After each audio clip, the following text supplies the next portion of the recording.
అందుకే ఆరోగ్యం భాస్కరాది చేత్ అని పేరు. ఆరోగ్యమునకు కారణం ఎవరు అంటే ఒక్క సూర్యబింబమే.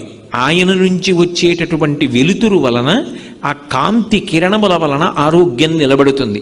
ఇప్పుడు ఆధునిక కాలంలో వైద్యులు శాస్త్రవేత్తలు కూడా అంగీకరిస్తున్నారు.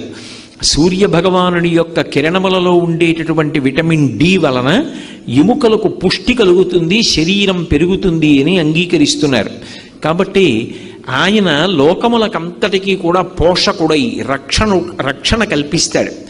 సూర్యకిరణములు తగలని చోట ఒక మొక్క ఉంచారనుకోండి, ఆ మొక్క వడిలిపోతుంది, మాడిపోతుంది, ఆ మొక్క పెరగదు.